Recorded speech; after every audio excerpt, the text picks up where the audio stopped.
does me so much good to see a beautiful building like this preserved. And that's what they've done here. They've taken this hotel and completely restored it. This is the Capitol Hotel, and I had the good fortune to do much of the landscape design you'll see here. Come on inside and I'll show you around. Good morning. Good morning. Welcome to Capitol Hotel. Thank you. So we'll take care of it, okay?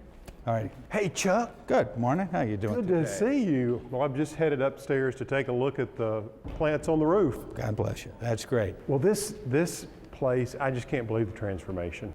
Yeah, it's not too bad when you finally see the finished product, eh? When you think that this hotel is 130 years old, and you guys did such a great job in preserving so many of the original elements, from the gorgeous tile floors to the columns and the way they did the marbleizing on them, they look like real marble. Well, that was a real big objective when they undertook this. And I had one lady in particular that came up to me, and she was most upset. She called me one day and she said, you know, I love the hotel and I don't understand why you got to change it. So I said, well, I'll tell you what I'm going to do is I'm going to meet at the front door and we're going to stroll through the lobby. And by about halfway through the lobby, she looks at me and she goes, why'd you close for 2 years? It's the same as it did. It's the same as it so was. And that really was their goal, was to have it, to resemble the things that everybody had great affection for. And I think when it was all said and done, they had great affection for the hotel, and it's reflected. Well, it's such a great landmark, and there's so many stories that have come out of this place. In fact, over on that staircase over there they say that if you announced running for office on that staircase, you always won. And so having the Capitol as your hotel was a very big political coup, as opposed to one of the other hotels. Now, wasn't Grant the first president that stayed here? Yeah, that came down, of course, right after the war between the states. So I always think that's kind of a curious guess to underscore, but yes, he and his wife stayed here. As you probably are familiar, of course, the great story of all time is that the spacious elevator was built just for their horse. Does it take the horse up into the room? Yeah, and you hate to ever crush a story like that, but the reality is that I don't think they probably had elevators back then. Yeah, and how would they've gotten it past the concierge? Good thinking. I'm so pleased that the current chef is embracing local food. Oh, that's from the beginning. And it really does expand upon his affection and his fascination with the foods here to be found in Arkansas. And that right from the beginning has been Lee's principal modus operandi, is to use locally grown just about everything. Eat organic and eat local, nothing wrong Right. with it. You know, I just look around the lobby here, and Chuck, the plants even reflect the period. I mean, you look at the orchids that you're using here, the Cynthia palms.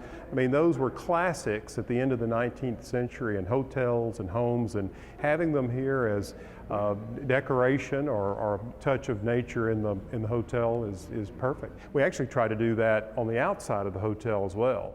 Yeah, that's been remarkable. I'm really looking forward to springtime when they start to flourish. Well, how are our plants doing on the rooftop? You're going to really like that. It has been a delight for guests who normally don't get any view to be able to look out and see such gorgeous plants. So I can't wait run for up you there a and take a chance to look, at check it. them out. Good to see you. All righty, thanks so for much, stopping Chuck. by. Bye-bye. Bye now. Well, overall, it looks like things are doing pretty well up here. I have to tell you, this was quite a challenge, because before, what we had here was just a black asphalt roof, and that's what you saw from the windows above. So when we did the transformation, when the hotel was restored, the idea was to green this up. So if you're staying in these rooms and you look down, you see something green, something attractive.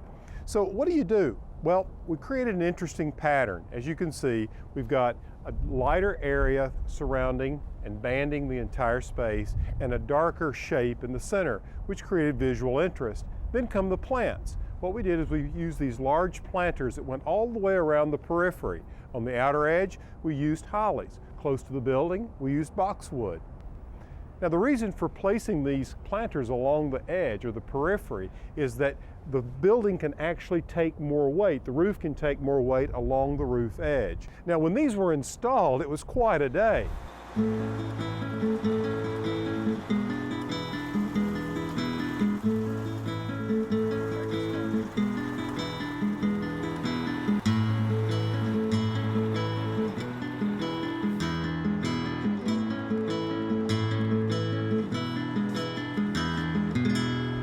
want you to take a closer look at these hollies. This variety is called Savannah holly. I love it because it does great in containers and has these gorgeous berries in the winter. Now you'll notice the trunks. These are standard or single trunk plants, and we've wrapped them for the winter. And the reason for this is to keep sun scald down. Now around the edge of it, what I've planted is a plant called winter creeper. This is a variegated form, and this one's called emerald gaiety. And what's so great about this plant is that it turns this beautiful color of pink in the winter, which is a nice touch. Now what will happen is this ground cover will completely cover the top of the planter and eventually spill over the edges, which will be a nice addition. Okay, I know this is a big project. The scale of it's huge, but what it illustrates is just how nature can add so much beauty to spaces that are really calling out for just a touch of green. I think it's a capital idea.